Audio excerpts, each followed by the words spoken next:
Now, 12 News Tonight at 10. I don't think anyone really thought it would turn into what it turned into.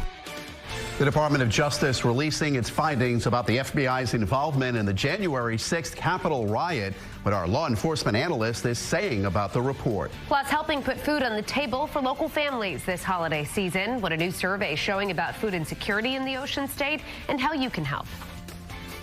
Oh, breezy, dry, and chilly this evening. I'll let you know it's ahead for the morning commute weather-wise coming up.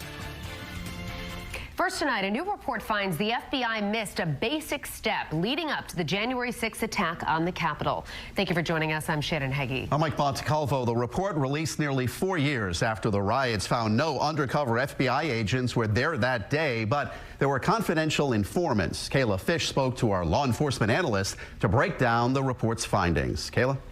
The 88-page report by the Department of Justice was a mixed assessment. It found the FBI recognized the potential for violence and took appropriate steps to prepare, but the agency could have done more to gather intelligence before the events of January 6th. The FBI's handling of January 6th and the days before in the spotlight nearly 4 years after the attack on the Capitol. A new report by the DOJ found the FBI failed to canvass its field offices for information leading up to January 6th, which the report noted could have helped the FBI and police prepare for the riots.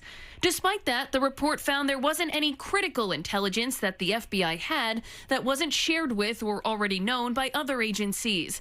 That's something 12 News law enforcement analyst Stephen Arnold said was a good thing. So if they had come out and said, listen, they missed 15 critical steps and this is why it happened, that would be different. It doesn't mean they did it right. It just means that that didn't happen. The report also found while there were no undercover FBI agents present on that day, there were 26 confidential informants in D.C. for January 6th. They're a valued asset in law enforcement. State, local, federal government uses them. So they go to the Capitol as informants. Their job is to feed that information to the FBI. It was surprising that there were no undercovers in that because the best sources are your own people. According to the report, 4 of those confidential informants entered the Capitol during the riot, though they were not authorized to do so by the FBI. That'd be ludicrous to assume that any law enforcement agency would give some of the authority to go, 1, break the law, but 2, violently. And the DOJ recommended the FBI assess its policies and procedures that it uses to prepare for events like this, something the FBI agreed to. In studio, I'm Kayla Fish, 12 News.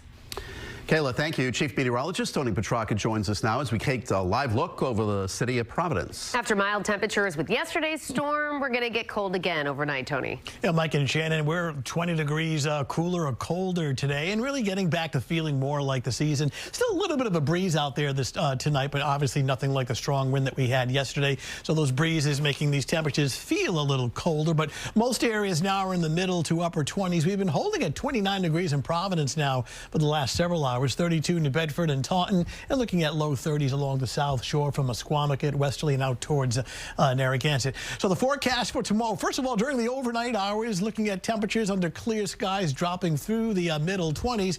A forecast for the morning commute tomorrow looking okay. We got dry roads, some good visibility, temperature about 7 o'clock in the morning starting off at around 26. Should hit up to about 30 by 11 a.m., but otherwise kind of a cold and quiet start to your Friday. We'll get a closer look at the forecast, the weekend outlook, all coming up in about 10 minutes.